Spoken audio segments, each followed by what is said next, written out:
Israel गजा city पर कब्जे की तैयारी कर रहा है। इसराइली फौज ने 60,000 रिजर्व फौजियों को तलब कर लिया है। अमेरिकी अखबार न्यूयॉर्क टाइम्स के मुताबिक इसराइली ऑफिशियल्स ने बताया है कि इसराइली फौज गजा सिटी का टेक ओवर करने के लिए आगे बढ़ रही है। इसराइली फौजी दस्ते गजा शहर के बाहर पहुंच चुके हैं। नेतन्याहू बज़ाहिर जंगबंदी के बजाय जंग को बढ़ाने पर काम कर रहे हैं, जिसकी वजह से उनके मगरबी इत्तेहादी भी नाखुश हैं। अमेरिका उनके साथ खड़ा है, मगर जबकि इसराइल के अंदर भी इस फैसले पर खदशात का इजहार किया जा रहा है। मुजाहिरे हो रहे हैं, यरगमालियों की रिहाई और जंग के खात्मे का मुतालबा जोर पकड़ रहा है, मगर नेतन्याहू किसी की नहीं सुन रहे हैं। इसराइल भर में बड़े पैमाने पर एहतजाज और मुजाहिरों के साथ साथ हड़तालें और रोड ब्लॉक्स हुए। इतवार को एहतजाज हुआ। BBC ने अपनी रिपोर्ट में इस एहतजाज की तफसीलात बताई और साथ ही गजा में संगीन इंसानी अलमिये को भी दिखाया। इसके अलावा CNN के नुमाइंदे ने तल अबीब में होने वाले बड़े एहतजाजी मुजाहिरे से होने वाली तफसीलात बताई।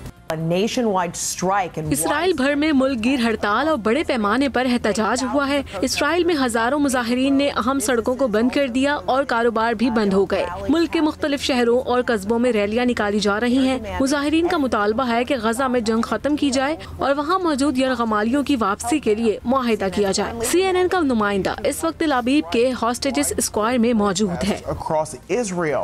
जितने लोगों को हमने सड़कों पर और इर्द गिर्द के इलाकों में देखा है और जितने मजमे से हमने गुजरने की कोशिश की है, जिनमें कुछ कामयाबी मिली और कुछ नहीं, क्योंकि सड़कें बहुत ज्यादा भरी हुई हैं। इसकी बुनियाद पर मैं ये कह सकता हूँ कि ये इसराइल में अब तक का सबसे बड़ा या कम से कम सबसे बड़े मुजाहिरों में से एक मुजाहिरा है जो हमने जंग के आगाज से अब तक यानी तकरीबन 2 सालों में देखा है। और ये सब सिर्फ पिछले 1 हफ्ते में मुनज़्ज़म किया गया है। मुंतज़मीन ने, जिनमें यरगमालियों के खानदान और 7 अक्टूबर को मरने वालों के खानदान शामिल हैं, मुल्कगीर हड़ताल की अपील की थी और ये पूरा दिन जारी रही। सिर्फ मेरे इर्द गिर्द ही अगर हजारों नहीं तो सैकड़ों अफराद मौजूद हैं और जितना आप होस्टेजेस स्क्वायर के करीब जाते हैं, जो कि हमसे चंद 100 मीटर पीछे है, इतना ही हुजूम बढ़ता जाता है।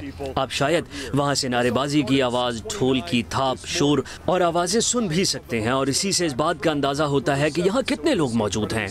ये सब आज सुबह 6:29 पर शुरू हुआ। यही वो वक्त है जब 7 अक्टूबर 2023 को हमास का हमला हुआ था, इसलिए ये वक्त बहुत अलामती अहमियत रखता है। एहतजाज की इब्तिदा बड़े शहरों के मरकजी चौराहों को बंद करने से हुई, जब मुजाहिरीन ने सड़कों पर धरना दिया। मुजाहिरीन ने बड़े बड़े चौराहे बंद कर दिए। वहाँ से ये एहतजाज बढ़ता गया और पूरे दिन पर फैल गया। हमने इसराइल भर में मुजाहिरे देखे जिनमें जंग के खात्मे का मुतालबा किया गया। कुछ मुजाहिरीन ने वज़ीर-ए-आज़म नेतन्याहू के इस्तीफे का भी मुतालबा किया। फिर ये सब एक मार्च की शक्ल इख्तियार कर गया, जिसे हमने फॉलो किया, जो होस्टेजेस स्क्वायर की तरफ गया। आखिरकार होस्टेजेस स्क्वायर मुजाहिरीन से भर गया। मुंतज़मीन का कहना है कि सिर्फ स्क्वायर में ही 3 लाख बल्कि शायद 4 लाख तक लोग मौजूद हैं और इर्द गिर्द की सड़कें भी भरी हुई हैं। यही वजह है कि यहाँ जंग के खात्मे के मुतालबात के साथ साथ बकिया 50 यरगमालियों की रिहाई के लिए मुआहदे के नारे वाज़े तौर पर सुनाई दे रहे हैं, जिनमें से 20 के बारे में अब भी यकीन है कि वो जिंदा हैं।